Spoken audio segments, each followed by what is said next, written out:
I was grabbing my tab. You're grabbing your tab. Welcome back to the C Morning Show and welcome to our signature segment that is Book Talk, and that's why I have a book here. And before we go any further, you guys heard about this phenomenon called book shaming? Honestly, the first time I heard about it was from our colleague Aditya, who said about book shaming. Yeah. What is that? What is book shaming? So I've heard about this a couple of months ago. It's when you're kind of judging someone's taste in books. Is that it? Or you're being judged by reading a specific book. Yeah. And what sort of, okay, anyway. Well, book shaming, correct, and in essence, Shanaz, refers to the act of criticizing or belittling someone for their reading choices or preference. What is exactly being criticized? I mean, I don't know. I don't know. Let's talk to the bully. Now, this phenomenon often occurs when individuals express their opinions on books or authors in a harsh, judgmental, or dismissive manner. So book shaming can stem from various reasons such as differing taste and personal preferences. It may involve mocking someone for reading a particular genre, criticizing an author's writing style, or belittling the intellectual value of a book. This behavior can be detrimental, by the way, to the love of reading itself, as it discourages open discussions and explorations of diverse literary works. I see. So this is what it's called book shaming. Have you ever been book shamed by anyone? Nah. No? No, I don't think so.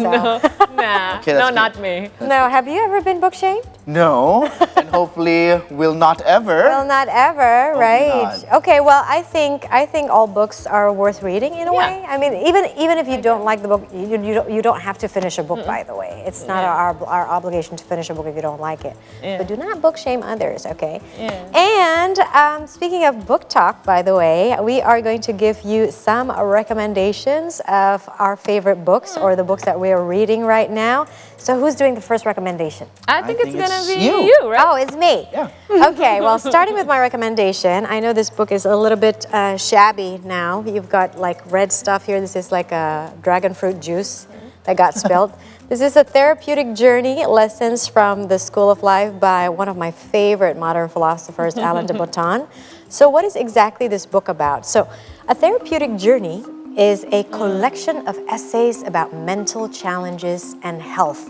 It is written, of course, in de Botton's way, that is written in kindness, knowledge, sympathy, and it is a practical guide to well-being and also a source of consolation and companionship in what might be some of our loneliest and most anguished moments. There are so many subjects here, guys, that he's writing. He includes topics such as, hang on, I'll just have a look at the chapters here. Wow, you have so many notes there. I do, as you can see here, you can see my little markers. So there are 5 chapters here that include challenge, love, art. Art, I'm looking at Shanas always when I talk about art, freedom, and hope. And maybe I would like to read a little bit from this book, if I may, guys. Right. This is called Curling Up into a Ball, you know? See, there's an image here as well. This is a baby in the womb curling up into a ball. This is actually a very comfortable and comforting position for humans. Yeah. And as we get older, we forget. We forget this, right? Yeah, this position when we're probably undergoing or going through something difficult or challenging. It's nice to go back to this position again. And I'll read a little bit about this. It's called Curling Up into a Ball. See, we cause ourselves a lot of pain by pretending to be competent, all-knowing, proficient adults long after we should ideally have called for help. We suffer a bitter rejection in love, but we tell ourselves and our acquaintances that we never cared. We hear some wounding rumors about us, but refuse to stoop to our opponent's level. We find we can't sleep at night and are exhausted and anxious in the day, but continue to insist that stepping aside for a break is only for weaklings. This is basically talking about when we're adult, we seem to have this expectation to ourselves that we have to be strong, right? Because we're adults. But actually, not so much. It's okay sometimes to be weak and to accept that there are times when we're weak. So, Yes. Dominant ideas of what can be expected of a wise, fully mature adult tend to lack realism. Though we may be 20 or 47 on the outside, we are inevitably still carrying within us a child for whom a day at work will be untenably exhausting, a child who won't be able to calm down easily after an insult, who will need reassurance after a minor rejection, who will want to cry without quite knowing why, who will fairly, regularly require a chance to be held until the sobs have subsided. So it's basically about embracing also the inner child within us sometimes, and it's okay, you know, because the inner child will always be within us, right? So that's just one of the excerpts why I think this book is brilliant. I read the School of Life. Yeah, the blue one, right? Yeah, what do you think of that, Shanas? I like it, but I'm still halfway. So yeah, I still have homework to do. Homework to do, but I noticed that you're also reading something interesting. I read something, but this is not my recommendation. This is just something I read before I go to sleep.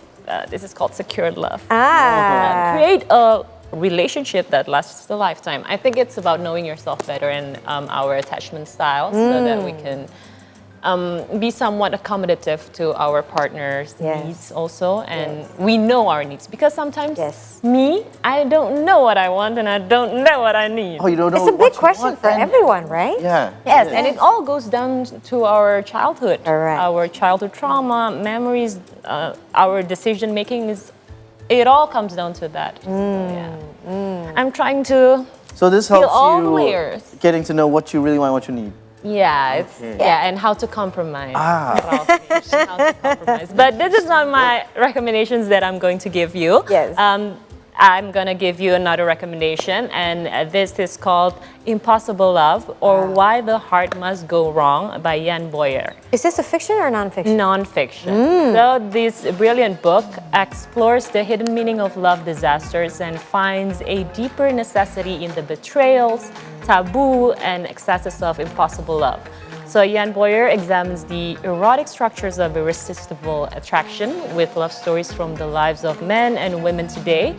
And this is an exceptional study of love's chaotic mystery. So I really love right now to dive deep on psychological theories and all. And Boyer is actually a Jungian theorist. I love Carl Jung. If you, dreams, the dark sides, the shadows. Yes, his psychoanalysis and his dream analysis is somewhat mind-blowing for me. And this particular book talks about how love is actually sort of a spiritual journey. So every time that you find yourself in love with someone, it's actually it's a vessel to expand yourself in this spiritual journey. You have to walk through all the meanings. Yes, because you kind of learn something new about you. You learn something new about life. Yes. Every time you fall in love, and during this book is actually a study cases from all his clients. Right. And I don't know. It's just it's mind-blowing, because sometimes you feel like love is painful in a way, and you kind of have to wrap your head around all the trauma and all. But at the same time, I do believe that it's an expansion of yourself. Right? I believe so as well. Absolutely. Because as you said, it's sometimes love is a mix of a lot of things, right? It's the wonderfulness, it's the craziness, it's the passion, it's the infatuation, but at the same time, there's the other side of the coin as well that you mentioned, that was pain.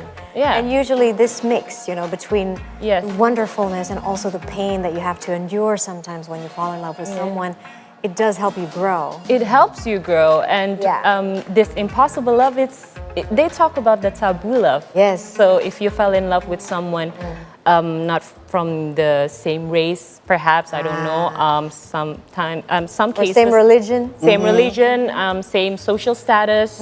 So different age gap, like 30 or 40 years age difference, and it's taboo love. And the way they talk about their experience is somewhat very, oh my gosh, you kind of, wow, we've never experienced that. I never experienced that, but it's just mind-blowing to see someone go through all the phases and to somewhat discover themselves through the light and also the darkness of them. Yes. Oh, I agree with it. I think I'm sold, Shanaz. Thank you for this recommendation. The Impossible Love by Jan Boyer. Boyer, exactly. Boyer. Yes. Wow. Yeah. Oh, I guess it's my time now. Yep. It is your turn. We're not gonna book shame you. Don't book shame me because this last book recommendation is from me, which is also recommended by Marissa. So actually, Marissa recommended me this book. Okay. I have two at home. You do? I bought two of the same version. So in case I mess up the first book, again, it's still. Why would you the mess up the first one? I don't know. I might spill coffee to it. I might spill tea. Right. Just a like this, thing spilling to a dragon fruit juice. Yeah. But then I bought the second book. It's still wrapped up in the delivery case. So how do you like this book, Ralphie? This isn't such an not an easy, but it's good for beginners. Right? Yeah. It's a very small book. It has probably 100 pages. Yes. It's very thin. it's a school of life, self-knowledge. So from this book, I actually haven't finished this book, but it's such a slow, easy read. Yes. That I'm just gonna read the prompter right now. Self-knowledge takes us on a journey into our deepest, most elusive selves, and arms us with a set of tools to understand our characters properly. Now, the book explores on how we come away with a newly clarified sense of who we are, what we need to watch out for when making life decisions, and what our priorities and potentials might be. And that's what I got from the book from reading actually half of it. Yes. 3/3 of it. I almost It's like the finished basic, right? Yeah, it's like the basic before I move on to bigger books, maybe like Secure Love or like this is an easy Therapeutic read. Journey. Therapeutic Journey. This is an easy read. That's an easy read? It is. Okay, probably good for me too. I love easy reads. The last thing I finished was a comic book. Oh yeah? What was that comic book? It's Karyage-kun. I love it! High five! Such an easy read, it only has 4 spots. And Masashi Ueda. Yeah, the story finishes like that. Oh, wow. I love comic books. I grew up with comic books as well. Really? Yeah, it was a good start, especially for children. Right? Yes. Yeah, I mean, I imagine that. I mean, Shanaz, she's read books ever since she was like teeny tiny. I even read my mom's Trubus. Oh my God. Because I just love to read. I read everything at home. So you got Trubus? Okay, it's okay. Exactly. And her dates at that time was going to bookstores. That's her ideal dates. Oh, I don't know about now. interesting. Now I have an ideal date. that I like to share, but I'm gonna keep it private, guys. We're gonna keep it private. So Anyway, we have 4 books. Yeah, 4 book recommendations for you. So if you're tired of maybe watching a movie, grab your book and grab our recommendations. I'm sure you'll love it. Yes. Slow down. Yes, now let's take a break. After the break, we have more updates just for you. Stay with us. The date.